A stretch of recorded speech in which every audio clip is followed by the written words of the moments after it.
Assalamualaikum warahmatullahi. Al-Fatihah. A'udzu billahi minasyaitonir rajim.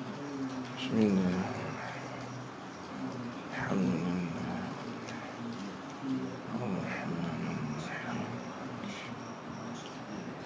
Iyyaka na'budu wa iyyaka nasta'in.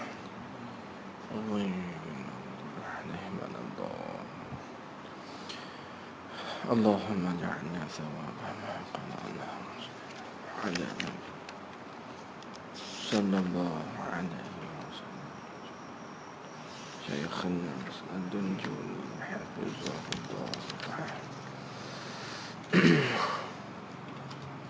ثم إلى روح الشيخ عبد القادر رحمه الله تعالى. ثم إلى روح الإمام الغزالي رحمه الله تعالى. آمين آمين. الحمد لله رب العالمين، والصلاة والسلام على رسول الأمين وعلى آله وصحبه أجمعين. سبحانك لا علم لنا إلا ما علمتنا إنك أنت العليم الحكيم.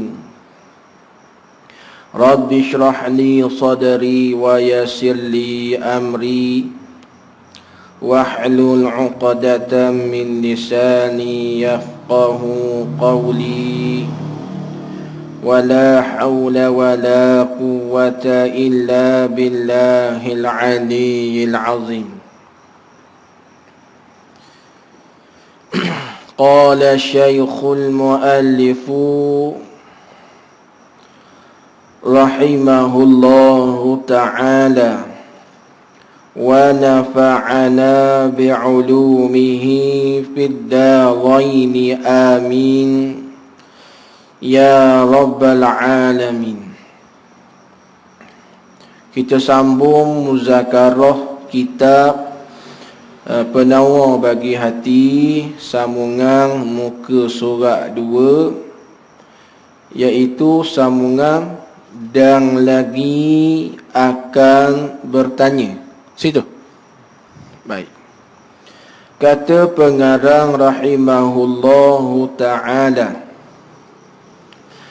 dan lagi akan bertanya, dan lagi akan bertanya ia Allah, lagi akan bertanya ia Allah ataupun Tuhan, boleh belaka. Lagi akan bertanya ia Allah ataupun Tuhan. Bertanya daripada pendengar. Bertanya daripada pendengar. Apa maksud pendengar? Tulis sikit situ.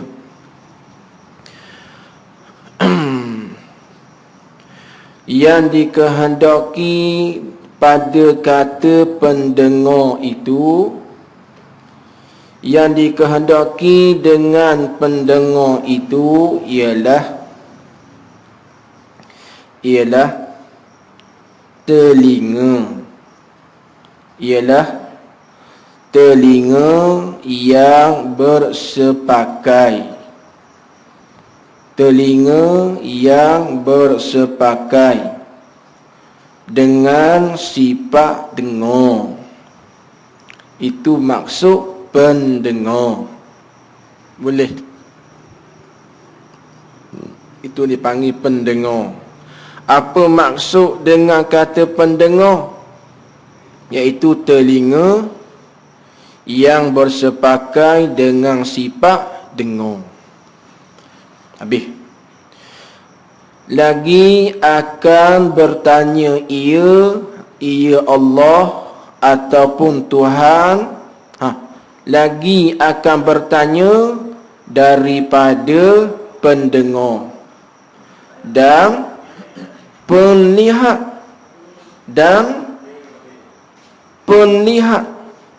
apakah yang dikehendaki pada kata penglihat? Tulis pula situ. Tulis situ. Yang dikehendaki pada kata penglihat itu. Yang dikehendaki pada kata penlihat itu ialah mata. Mata yang bersepakai.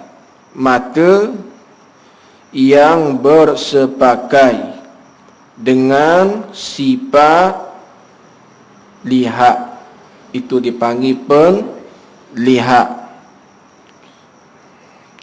Lagi akan bertanya ia Allah ataupun Tuhan.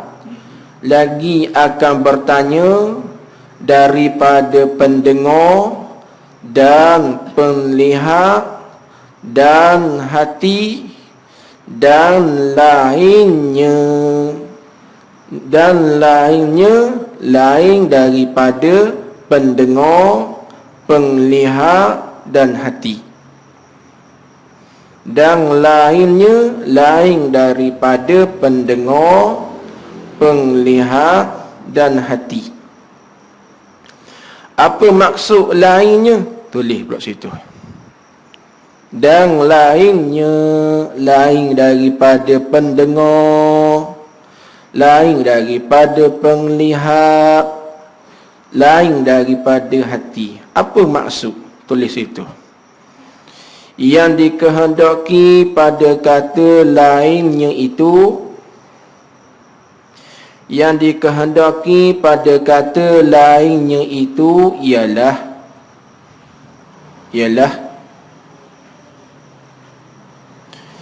segala anggota tubuh yang lain. Ialah segala anggota tubuh yang lain. Seperti tangan, kaki, perut, kemaluan dan juga lidah. Habis situ. Habis. Pada hari kiamat. Pada hari kiamat ni kalau orang mengaji ibarat kok takluk pada kata lagi akan bertanya. Takluk situ. Lagi akan bertanya tu pada hari kiamat. Pada hari kiamat tu takluk pada kata lagi akan bertanya. Takluk situ. Pada hari kiamat, yakni lagi akan bertanya tu pada hari kiamat. Baik, titik situ tulis. Tulis bawah. Pada hari kiamat, titik situ. Tulis situ. Tulis. Ibarat ini. Ibarat ini tu maknanya lagi akan bertanya daripada pendengar dan penlihat dan hati dan lainnya pada hari kiamat. Itu maksud ibarat ini. Ibarat ini. Dalam kurungan ibarat ini tu apa? Ibarat ni maknanya tuturang ini. Tuturang ini lagi akan bertanya siapa kepada pada hari kiamat. Start dari situ, habis situ. Faham tak? Tak faham? Start daripada lagi akan bertanya, bermula di situ, habis kepada pada hari kiamat. Itu maksud tuturang ini. Faham tak? Tak faham? Baik, tak faham, tulis dulu. Tulis ibarat ini. Ibarat ni makna tuturang ini. Ibarat ni makna tuturang, cakapan. Cakapan kita panggil.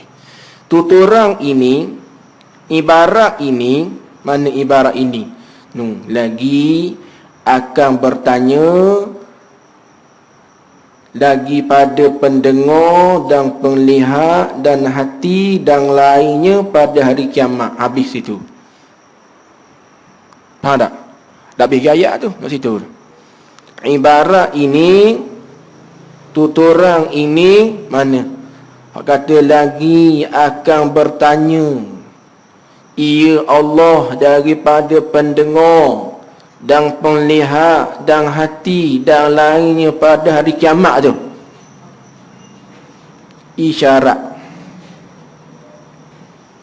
Isyarat kepada firman Allah Ta'ala, isyarat kepada firman Allah Ta'ala Suratul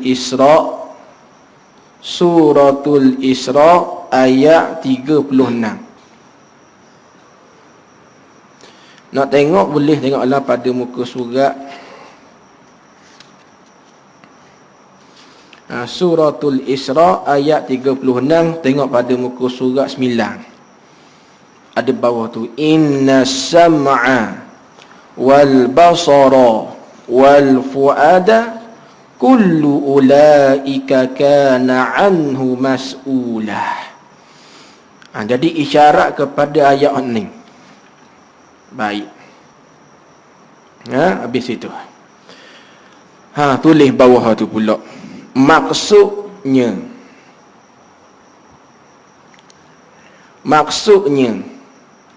tiap-tiap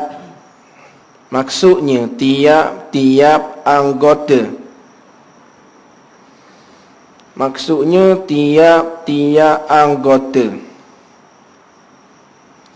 yang ada pada kita ini,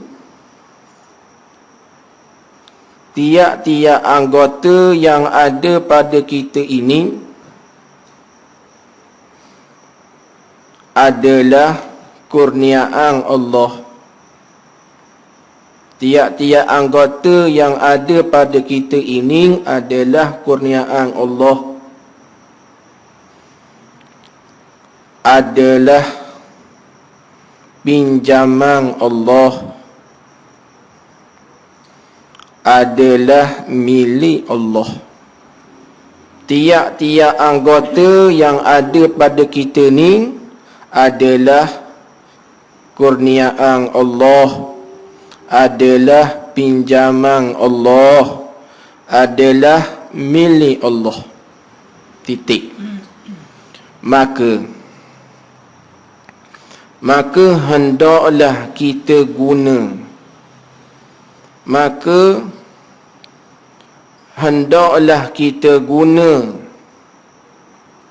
akan anggota itu, seperti apa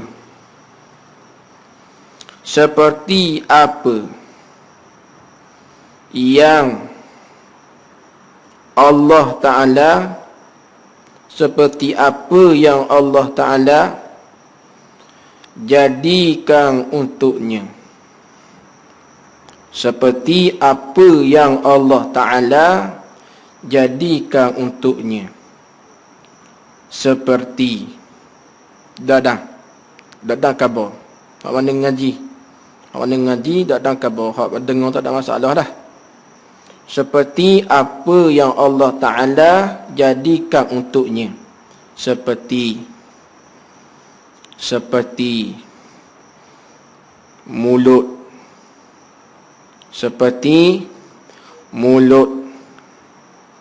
atau lidah. Seperti mulut atau lidah. Mulut atau lidah itu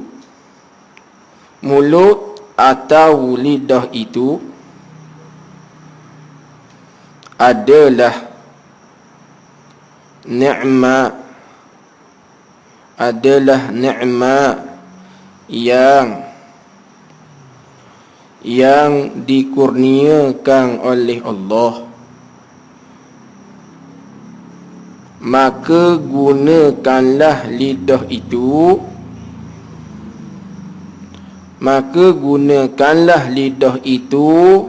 pada membacakan Quran,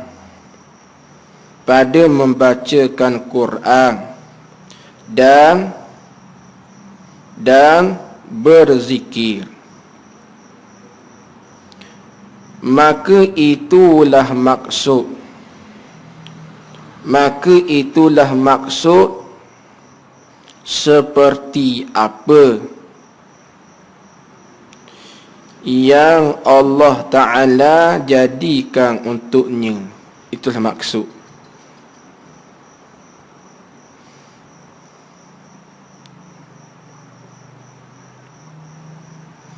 Boleh?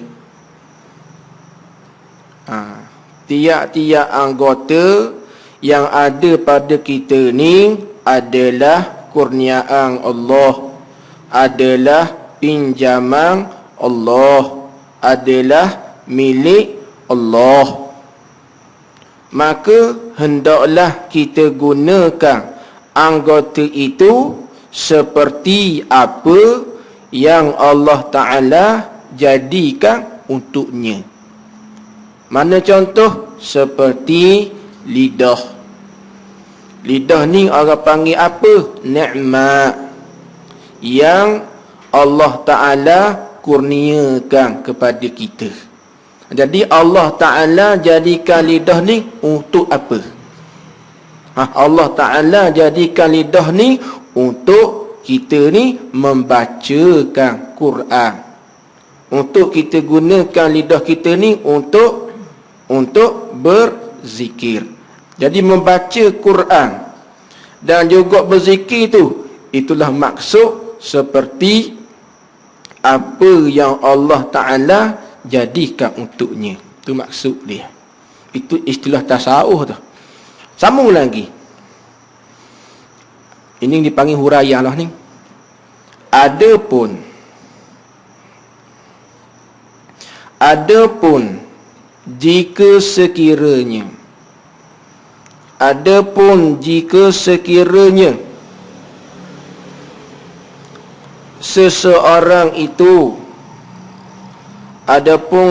sekiranya seseorang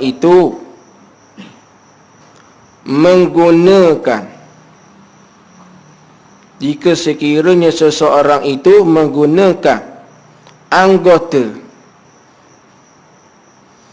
yang ada pada kita ini,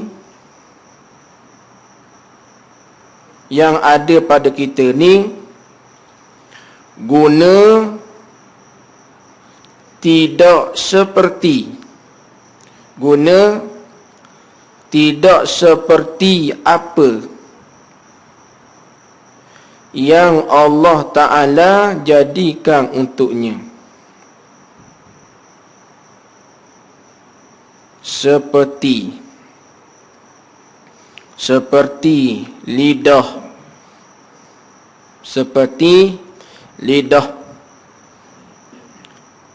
Seseorang itu seperti lidah titik. Seseorang itu menggunakan lidah pada mengumpat, maka itulah maksud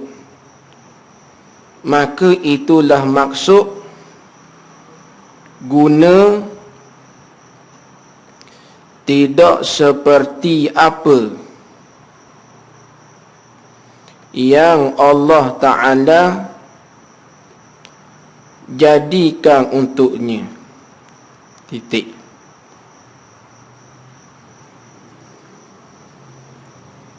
Sambung lagi. Maka sudah pastilah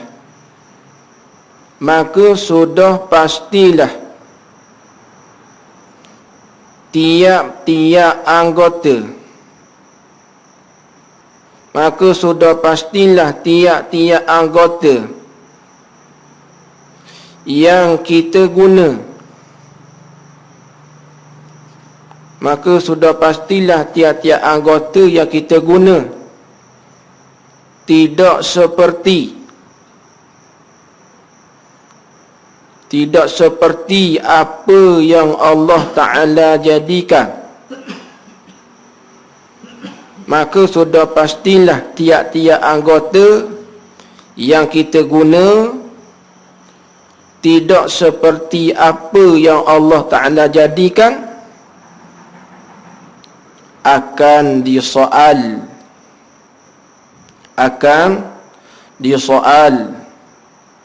dan juga akan ditanya pada hari kiamat. Seperti firman Allah Ta'ala,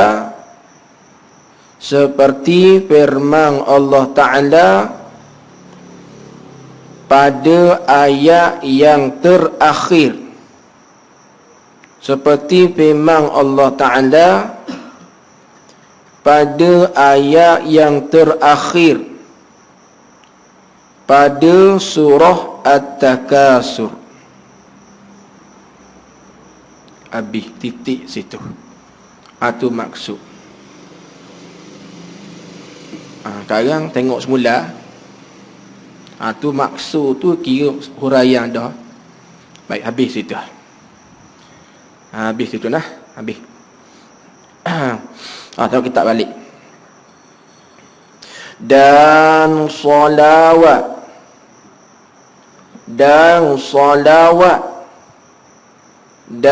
juga salam. Baik.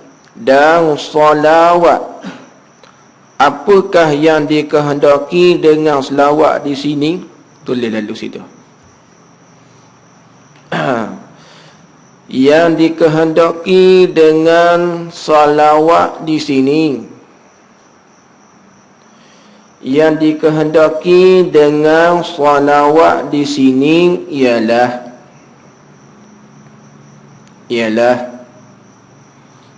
semoga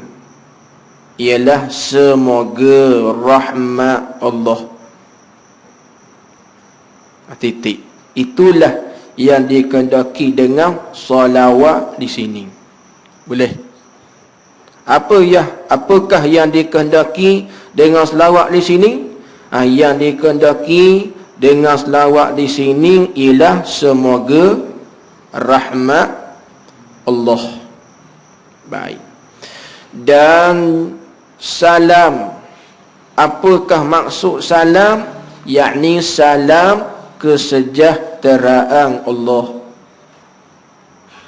Itu masuk salam. Dan salam yakni dan semoga salam kesejahteraan Allah.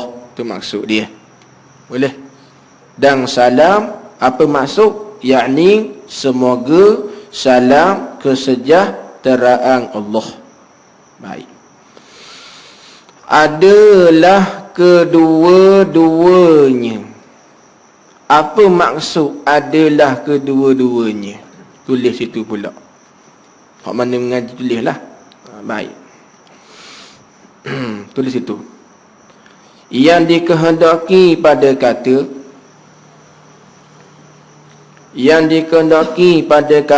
adalah kedua-duanya itu. Yang dikehendaki pada kata adalah kedua-duanya itu ialah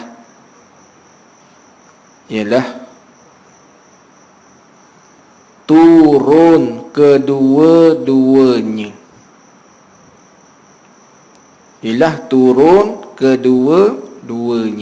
Itulah yang dikehendaki pada kata adalah kedua-duanya. Adalah kedua-duanya. Apakah yang dikehendaki dengan adalah kedua-duanya itu ialah turun kedua-duanya rahmat Allah dan kesejahteraan Allah. Turun kedua-duanya rahmat Allah dan kesejahteraan Allah tu bagi Nabi yang dibangkitkan, bagi Nabi yang dibangkitkan. Apa maksud yang dibangkit? Makna kalau kita faham kok yang dibangkit ni makna gua ni, makna diri cokoh ke je. Kerana bangkit ni kita guna cakapan kita.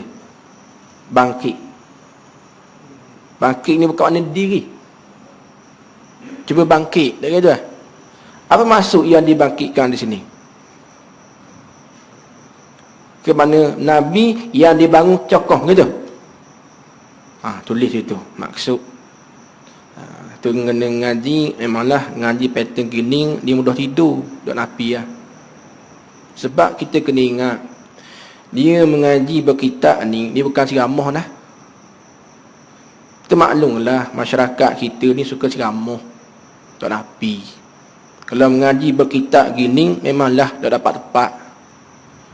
Bukan sedap tulis, kemudian pula nada tidak ada tinggi, tak ada rendah, sama nada.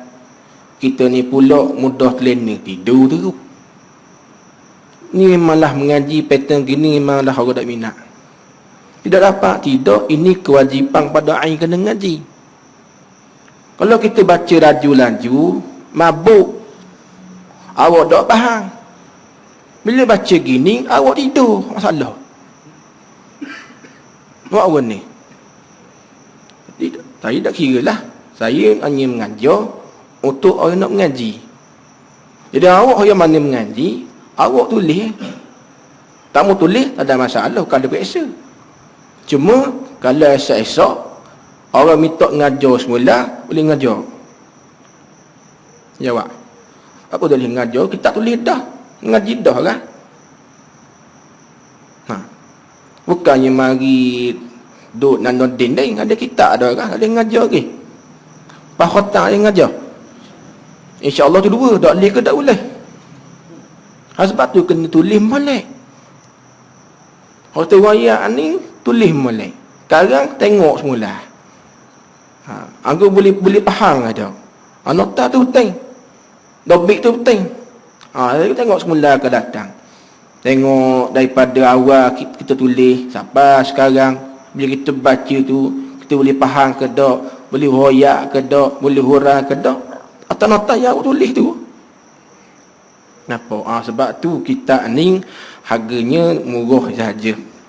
Tapi yang berharga dan mahal ialah bukan nilai yang harga kitab tu. Mahal pada nota dan catatan. Itu mahal tak jual kedai tu. Kalau ada jual kedai, ramai orang alim. Nota tu tak dapat. Dia kena berguru, kena mengaji. Baik. Tulis itu. Maksud yang dibangkitkan tu. Baik. Yang dikehendaki pada kata yang dibangkitkan itu ialah. Yang dikehendaki pada kata yang dibangkitkan itu ialah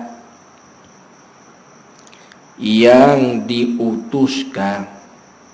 Titik. Itu maksud yang dibangkit. Faham tak? Apa maksud yang dibangkit? Itu maksud yang dibangkit, yakni yang diutuskan. Boleh faham? Baik. Nah, bagi Nabi yang dibangkitkan, yakni yang diutuskan kepada sekalian alam. Yang diutus kepada sekalian alam. Apa maksud alam? Yang diutus kepada sekalian alam. Apa alam? Alam ni makna ada planet gitu. Tahu? Kita tahu alam tahu. Planet, ada planet mustari gitu. Ada alam jin, ada alam malaikat gitu. Alam. yang diutus kepada sekalian alam. Apa itu alam? Alam tu apa? Yang duduk baca semua Fatihah. Alhamdulillahi Rabbil Alamin. Segala puji bagi Allah, Tuhan yang mentadbir sekalian alam. Apa itu alam? Apa alam? Hak rasa-rasa faham kenapa alam? Semua gua ni. Semua sekali. Kenapa semua sekali? Apa makna alam? Apa itu alam? Dunia. Yang dicipta di Tuhan tu makhluk, maksud. Yang dicipta oleh Allah tu mana makhluk. Kalau segi pentakrifan alam, kalau kita kata yang dijadikan oleh Allah, tak kena. Kalau perasa kosong wakah tu. Sebab salah dari segi pentakrifan. Apa makna alam? Tulis itu pula. Alam itu ialah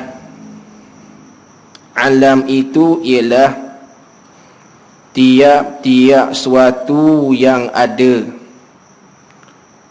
Tiap-tiap suatu yang ada yang lain daripada Allah.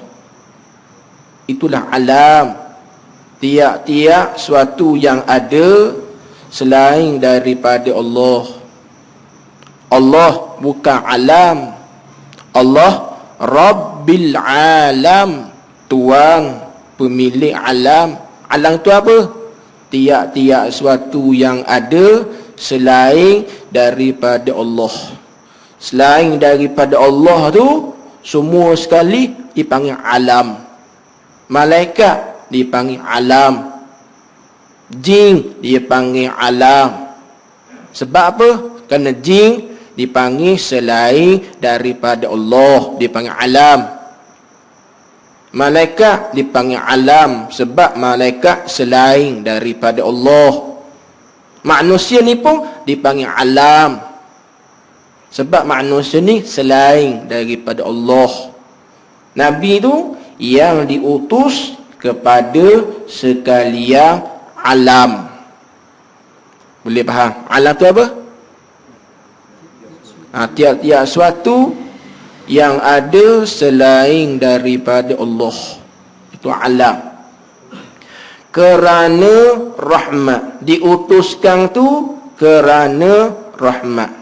Baik, tulis pula situ. Tulis pada kata yang diutuskan kepada sekalian alam kerana rahmat tu. Tulis situ. Tulis ibarat ini. Ibarat ini tu kena kepada yang diutus kepada sekalian alam kerana rahmat. Itu masuk ibarat ini. Boleh faham tak? InsyaAllah. Ibarat ini isyarat kepada ayat. Ibarat ini isyarat kepada ayat wa ma arsalnaka illa rahmatan lil alamin. Isyarat kepada ayat wa ma arsalnaka illa rahmatan lil alamin. Ayat tu. Itu dalam ayat surah berapa tu tak tahu tu. Isyarat kepada ayat wa ma arsalnaka illa rahmatan lil alamin. Ayat tu. Habis itu. Baik, habis tu. Dan salawat. Apa maksud salawat? Yakni semoga rahmat Allah dan semoga kesejahteraan Allah turun kedua-duanya rahmat Allah dan kesejahteraan Allah tu bagi Nabi. Nabi mana? Nabi yang diutuskan kepada sekalian alam tu kerana rahmat. Ini dipanggil apa ni? Dipanggil jumlah du'aiyah. Dipanggil jumlah du'aiyah. Ayat yang mengandungi makna doa dipanggil. Yang bersabda. Jadi Nabi mana yang diutuskan? Nabi mana yang kita minta kepada Allah supaya diturunkan rahmat dan kesejahteraan? Nabi mana? Nabi yang bersabda. Nabi itulah yang kita minta supaya diturunkan rahmat dan salam kesejahteraan Allah. Nabi mana? Nabi yang bersabda ia Nabi. Nabi yang bersabda ia Nabi, bahawasanya Allah Ta'ala tu tiada menilik. Apa maksud tiada menilik? Yakni tidak ambil kira. Itu maksud tiada menilik. Bahawasanya Allah Ta'ala tu tiada menilik, yakni tidak ambil kira dan peduli. Tidak ambil kira dan peduli. Itu maksud tiada menilik. Tiada menilik ia Allah tu kepada rupa kamu, yakni kepada rupa kamu sahaja. Allah tidak ambil kira dan peduli kepada rupa kamu sahaja. Hadis ni ada pada muka surat berapa hadis ni? Hadis ni pada muka surat 21. Ada tu. Innallaha ta'ala la yanzuru ila suwarikum. Hadis muka surat 21.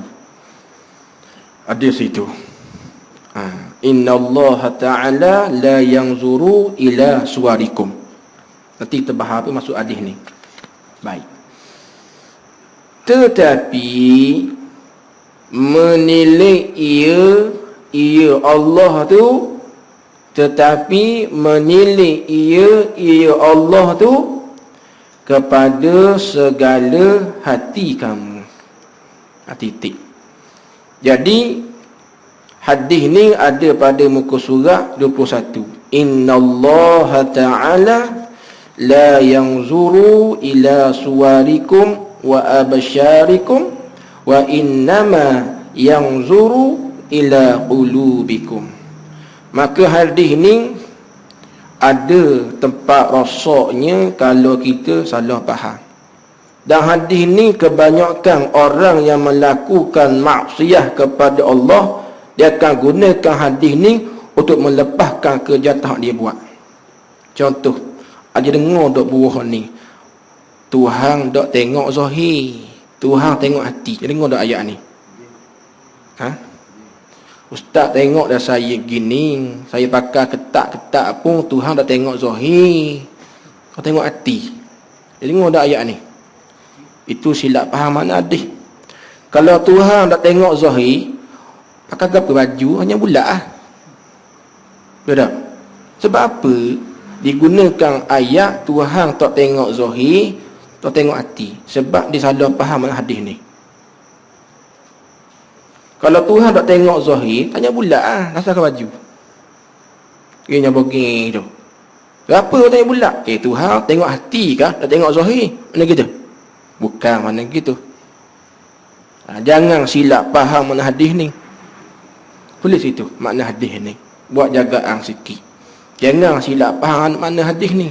Saya perihal pun ustaz, Tuhan tak tengok zahir, tengok hati. Ni amal ni. Orang guna hadis ni untuk menjadikan hujah di atas dia buat jahat.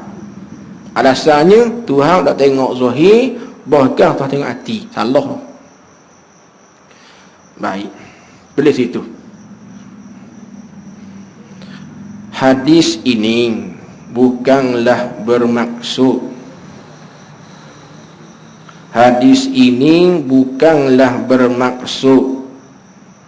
Allah tidak tilik. Hadis ini bukanlah bermaksud Allah tidak tilik pada zahir kamu, tetapi menilik kepada hati kamu. Bukan maksudnya begitu. Boleh faham tak? Hadis ni bukanlah bermaksud Allah tidak tilik pada zahir kamu, tetapi menilik kepada hati kamu. Bukan makna begitu. Faham tak? Kalau ada orang faham gitu, salah lah. Bukanlah maksud hadis ini Allah tidak tilik pada zahir kamu, tetapi menilik kepada hati kamu. Bukan begitu makna hadis. Boleh faham? Apa yang makna hadis ni? Adapun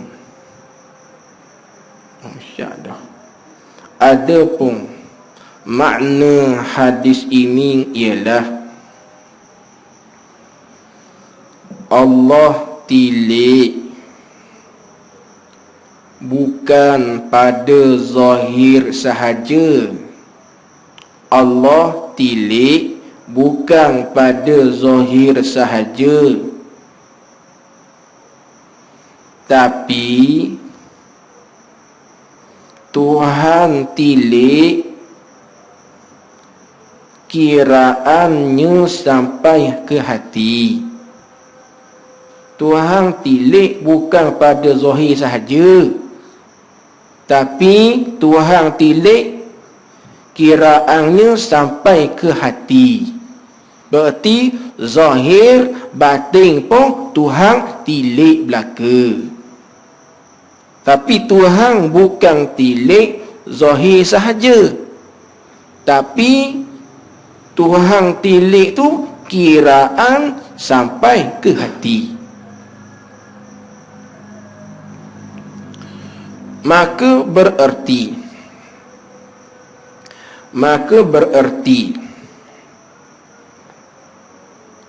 berarti seorang yang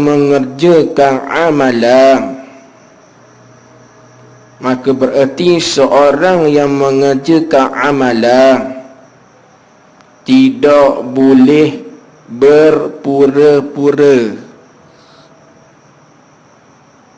Maka orang yang mengerjakan amalan tidak boleh berpura-pura, kerana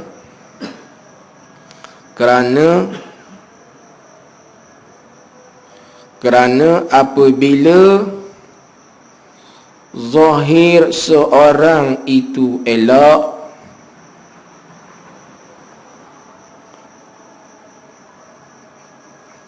maka hati seorang itu pun turut juga elok. Barulah amalan itu diterima oleh Allah.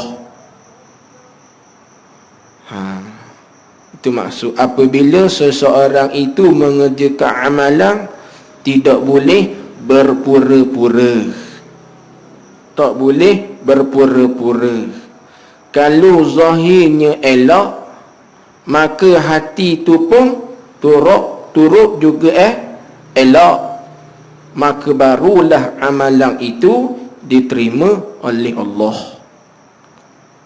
Zahir hak luaran adalah syariat, batin dalaman adalah tempat tilikan Allah. Kita buat amal ibadah bukan untuk comel luaran sahaja, tetapi buat amalan kiraan comel biar sampai ke hati. Kalau buat amalan zahir nampak comel, sempurna segala rukun, sempurna segala syarat, tetapi hati kita melakukan amalan, hati buat kerana riya, hati buat kerana untuk diperlihatkan kepada orang. Itu dipanggil buat amalan hanya molek elok pada zahir, tidak sampai ke hati. Jadi bagaimana Allah Ta'ala nak terima ke amalan? Kita buat amal ibadat, jangan ada sifat pura-pura. Comel luar, dalam tak comel. Tak boleh gitu. Buat amalan, biar comel zahir, comel batin. Barulah amalan tu diterima oleh Allah. Faham tak? Ada orang buat amal ibadat, comel luar ya. Sempurna segala rukun, sempurna segala syarat, baca Fatihah, kena molek itu begini. Tapi dalam hati dia buat amal ibadat kerana untuk diperlihat kepada orang lain, untuk mendapat pujian kepada orang lain. Dia buat amal ibadat, dia rasa dia rajin. Maka dia hanya molek luaran sahaja, tidak molek dalaman. Kita buat amal ibadat, jangan ada pura-pura gitu. Jangan pura-pura comel luar saja, dalam tak comel, tambah. Nak comel luaran, nak comel dalaman. Barulah amal ibadat diterima oleh Allah. Itu maksud Allah, bukan ambil kira zahir sahaja, tetapi Allah Ta'ala kira sehingga ke hati. Itu maksud hadis ni. Baik, wallahu subhanahu wa ta'ala a'lam. Sambung semula ke datang dan atas sekalian keluarganya. Bismillahirrahmanirrahim. Allahumma fa'bi ma'alamtana wa 'alimna bima yanfa'una. Rabbana zidna 'ilman nafi'a. Wa sallallahu ala sayyidina Muhammad wa ala alihi wa sahbihi wa sallam. Walhamdulillahi rabbil alamin. Assalamualaikum warahmatullahi wabarakatuh.